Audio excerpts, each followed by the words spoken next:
Selamat datang di Kitab Mawas Diri. Sahabat semua, jangan pernah lupakan jati diri Anda, dari mana Anda berasal. Kali ini, kita akan membahas kisah legenda Arya Penangsang dalam episode pertama. Selamat menyaksikan.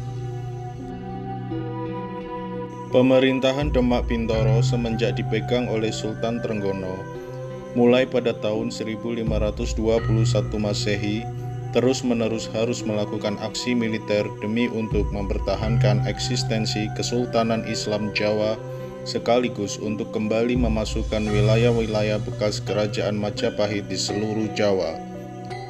Pada masa awal Sultan Trenggono diangkat sebagai Sultan ketiga Demak Bintoro, garis politik fleksibel model Islam Abangan menjadi pilihan Sultan Trenggono.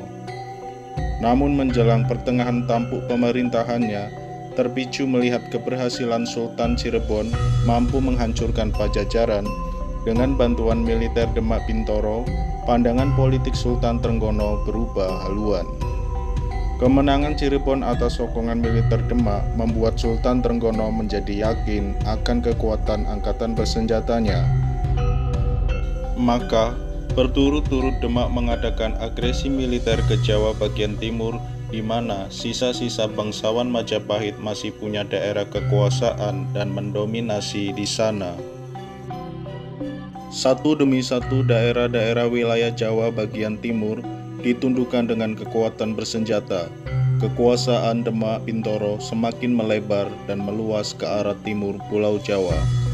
Semenjak tahun 1527, peperangan demi peperangan terus terjadi, hingga pada tahun 1546 ketika Sultan Trenggono memimpin sendiri peperangan di wilayah Panarukan atau sekarang masuk wilayah Situbondo, Jawa Timur. Sultan Trenggono tewas. Kabar kematian Sultan Trenggono mengguncangkan ibu kota Demak. Agresi militer yang bertujuan untuk menguasai wilayah Panarukan dan selanjutnya Banyuwangi gagal. Konon menurut cerita tutur, kematian Sultan Trenggono tidak terjadi di medan laga, namun terjadi ketika Sultan Trenggono telah menerima delegasi para bangsawan dari daerah taklukan baru. Konon ketika pertemuan terjadi, Sultan Trenggono menyuruh salah seorang bangsawan mengambilkan bahan-bahan untuk mengunyah sirih yang terletak tak jauh di meja perjamuan. Karuan, bangsawan Jawa Timur yang disuruh merasa tersinggung, walaupun daerah kekuasaannya telah mengakui kalah dan tunduk kepada Demak, namun tidak seharusnya Sultan pemerintah dia mengambilkan bahan-bahan untuk mengunyah sirih. Bagaimanapun juga, dia tetap seorang bangsawan, masih banyak abdi dalam atau pelayan Sultan yang bisa disuruh untuk itu. Tapi, dengan berpura-pura memenuhi permintaan Sultan, bangsawan ini mendekati tempat duduk Sultan. Begitu sudah dekat, dihunusnya keris dan ditusukkannya ke tubuh Sultan Trenggono. Sultan Trenggono tewas seketika di tempat perjamuan, dan bangsawan yang nekat membunuh Sultan Trenggono berikut delegasinya mendapat hukuman setimpal penggal kepala. Kabar tewasnya Sultan Trenggono di Panarukan mengguncangkan Demak Bintoro. Jenazah Sultan Trenggono setelah diberi rempah-rempah agar tidak cepat membusuk, dibawa pulang ke ibu kota Demak melalui jalur laut. Demak Bintoro berkabung, tak kurang seluruh putra laki-laki Raden Pata, mulai yang sulung Adipati Yunus atau Pangeran Sabrang Lor, lantas Pangeran Suryo Wiyoto atau Pangeran Sekar Sedolepen, dan kini Pangeran Trenggono. Semua meninggal karena terbunuh. Kasak kusuk beredar di tengah masyarakat Jawa bahwa Trah Demak memang tengah mendapat kutukan dari para leluhur tanah Jawa. Dengan wafatnya Sultan Trenggono, maka secepatnya diangkatlah penggantinya, dan putra sulung Sultan Trenggono, yaitu Pangeran Prawoto atau Sunan Prawoto, terpilih. Dia dikukuhkan sebagai Sultan Syah Alam Akbar Jimbun Ningrat IV. Pangeran Prawoto memiliki cacat mata yaitu buta. Konon hal ini karena kutukan Pangeran Suryawiyoto, pamannya sendiri saat Pangeran Prawoto di saat mudanya membunuh pamannya itu terkait pemberontakan yang dia lakukan. Sosok Pangeran Prawoto tidaklah begitu populer di mata para bangsawan Demak Bintoro. Diam-diam di dalam tubuh birokrasi dan angkatan bersenjata Demak sudah terpecah dalam dua kubu. Kubu pertama mendukung Sunan Kudus dengan Jipang Panolannya, sedangkan kubu kedua mendukung Jaka Tingkir atau Adipati Adiwijaya dengan pajangnya. Pendukung Sunan Kudus adalah mereka-mereka yang berhaluan keras, sedangkan pendukung Jaka Tingkir adalah mereka-mereka yang dulu memberikan dukungan kepada Sultan Trenggono, ditambah sisa-sisa laskar Majapahit yang berkedudukan di Jawa bagian tengah. Para laskar ini merapatkan barisan di belakang Jaka Tingkir, putra Ki Ageng Pengging yang sangat mereka hormati. Ki Ageng Pengging dan putranya Jaka Tingkir sesungguhnya beragama Siwa Buddha. Oleh karena itu, sampai sekarang tidak ada makam dari kedua tokoh ini. Jaka Tingkir tidak pernah berguru kepada Sunan Kudus maupun Sunan Kalijaga. Namun, kepada Sunan Kalijaga, Jaka Tingkir sangat-sangat menaruh hormat. Murid-murid Sunan Kalijaga adalah dari Trah Tarub yang kelak menurunkan Panembahan Senopati, pendiri Kesultanan Mataram Islam. Di pihak Sunan Kudus, Arya Penangsang putra Pangeran Suryawiyoto telah ditampilkan sebagai pemimpin kubu Putihan. Arya Penangsang yang masih berusia 26 tahun saat itu, tumbuh menjadi sosok pemuda yang ahli bela diri dan olah kanuragan berkat bimbingan Sunan Kudus secara khusus. Nama Arya Penangsang sangat ditakuti, di samping terkenal keras perangainya, kesaktian yang dimilikinya juga membuat lawan berpikir 100 kali untuk berhadapan dengan putra Pangeran Suryawiyoto ini. Begitu Sunan Prawoto dikukuhkan sebagai Sultan Demak IV, tampuk pemerintahan Jipang Panolan yang telah vakum untuk beberapa tahun semenjak pemberontakan Pangeran Suryawiyoto yang menemui kegagalan tanpa persetujuan Sultan Demak, Arya Penangsang langsung dikukuhkan sebagai Adipati Jipang Panolan, dan Sunan Kudus bermain di balik peristiwa itu. Peristiwa penobatan ini mengejutkan pihak yang berseberangan dengan Jipang Panolan dan antek-anteknya. Tak urung, Jaka Tingkir atau Adipati Adiwijaya didukung beberapa adipati yang pro dengannya menyarankan kepada Sultan Demak IV untuk segera mengambil tindakan tegas. Jipang Panolan adalah wilayah Demak Bintoro. Tidak sepatutnya terjadi pengangkatan seorang adipati tanpa persetujuan Sultan Demak sendiri. Situasi politik Demak Bintoro mulai memanas. Manakala Sultan Demak IV sudah berencana melepas jabatan Arya Penangsang sebagai adipati dan hendak menggantikannya dengan seorang pejabat lain. Terdengar kabar yang sangat mengejutkan bahwa Sultan Demak IV atau Sunan Prawoto tewas terbunuh berikut sang permaisuri. Demak Bintoro terguncang, dan yang lebih mengejutkan lagi, selain jenazah Sultan dan permaisuri, di tempat kejadian juga terdapat jenazah seorang laki-laki misterius dengan sebilah keris menancap di dadanya, dan keris tersebut tak lain adalah keris Kiai Brongot Setan Kober, pusaka milik Sunan Kudus. Tidak ada saksi mata lain saat peristiwa berdarah itu terjadi, kecuali sosok Arya Pangiri, putra Sultan yang masih kecil. Arya Pangiri selamat karena dia bersembunyi di bawah kolong ranjang sewaktu peristiwa itu terjadi. Sultan Demak, sang permaisuri, berikut putranya Arya Pangiri sebenarnya adalah target pembunuhan. Tapi Arya Pangiri berhasil lolos dari maut.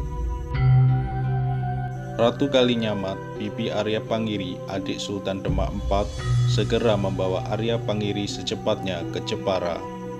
Keselamatan Arya Pangiri tengah terancam, dan Ratu Kalinyamat tahu betul siapa dalang di balik pembunuhan keluarga Sultan Demak, kakaknya itu. Ratu Kalinyamat diam-diam juga membawa keris Nyai Brongot Setan Kober yang menancap di tubuh jenazah misterius yang dapat dipastikan adalah salah seorang pembunuh Sultan Demak berikut permaisuri. Ratu Kalinyamat bertindak cepat. Dia tahu di istana Demak dan di tubuh Kangkatan Bersenjata Demak sudah berkeliaran antek-antek Jipang Panolan. Sebelum bukti otentik pembunuhan tersebut dihilangkan oleh mereka-mereka yang pro Jipang Panolan, Ratu Kalinyamat mengamankannya terlebih dahulu. Tidak ada orang lain lagi yang memiliki keris Kiai Brongot Setan Kober kecuali Sunan Kudus. Dan konon kabarnya, keris ini telah diwariskan kepada Arya Penangsang begitu dia dikukuhkan secara sepihak sebagai Adipati Jipang Panolan. Menurut kesaksian Arya Panggiri, pada malam itu dia tengah tidur bersama Rama dan ibunya. Tapi mendadak dia dibangunkan oleh ibunya di tengah-tengah tidur pulasnya. Dia disuruh masuk ke bawah kolong ranjang dan diperintahkan tidak boleh keluar dan tidak boleh bersuara sedikit pun. Arya Panggiri yang masih kecil dan penasaran di tengah ketercekamannya mencoba mengintip apa yang tengah terjadi.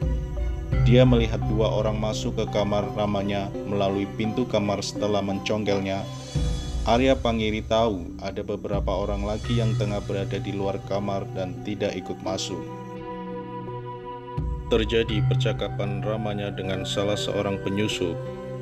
Percakapan yang sempat didengar oleh Arya Panggiri adalah jawaban dari Ramanya. "Bunuhlah aku, akulah yang bertanggung jawab atas kematian Paman Suryawiyato. Tapi jangan kalian ikut sertakan istriku."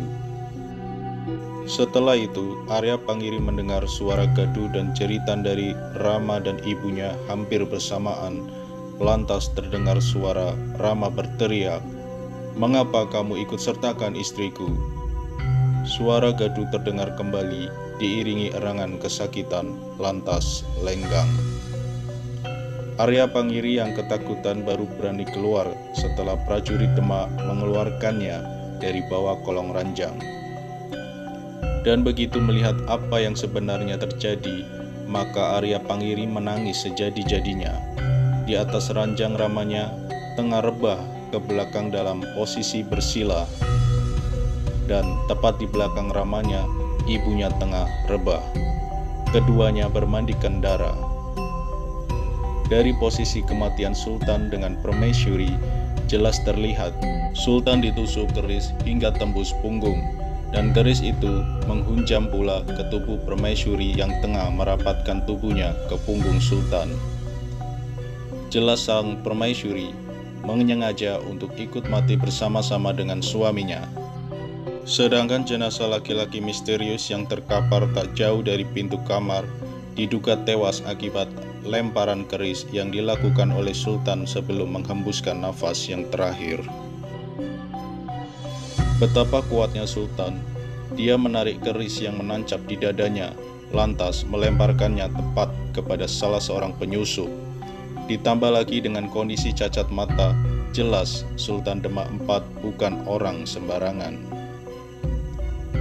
Mendengar penuturan Arya Panggiri dan melihat bukti-bukti yang ada, Ratu Kalinyamat menyimpulkan Sunan Kudus dan Arya Penangsang adalah sosok yang harus bertanggung jawab atas peristiwa pembunuhan itu. Para penyusup yang telah berhasil membunuh Sultan beserta permaisuri adalah anggota pasukan khusus Jipang Panolan yang dikenal dengan nama Pasukan Sureng. Pasukan yang dilatih khusus untuk menyusup dan melakukan operasi pembunuhan. Pasukan ini memang sudah didengar oleh beberapa kalangan pejabat di Demak, Bintoro. Dan kini, kehebatan pasukan ini telah terbukti. Jipang Panolan tidak bisa dianggap remeh sekarang. Ratu Kalinyamat segera mengambil tindakan tegas. Dia langsung mengukuhkan suaminya, Pangeran Hadiri atau Sunan Kalinyamat, sebagai Sultan Demak V. Tindakan ini diambil karena dalam hukum yang dipakai pemerintahan Demak Bintoro, seorang wanita diharamkan memimpin suatu pemerintahan. Situasi politik Demak semakin memanas. Di pihak Pajang, persiapan pun dilakukan karena sudah jelas pihak Cipang Panolan sudah berani memulai aksinya. Bahkan terdengar kabar beberapa daerah telah diserang oleh Cipang Panolan dan daerah-daerah yang berhasil ditaklukkan dimasukkan ke wilayah Cipang Panolan. Cipang Panolan rupanya sudah siap untuk mendirikan sebuah kesultanan baru yang lepas dari Kesultanan Demak Bintoro. Dan situasi politik Demak Bintoro masih akan terus memanas hingga terjadinya pembunuhan Sunan Kalijamat.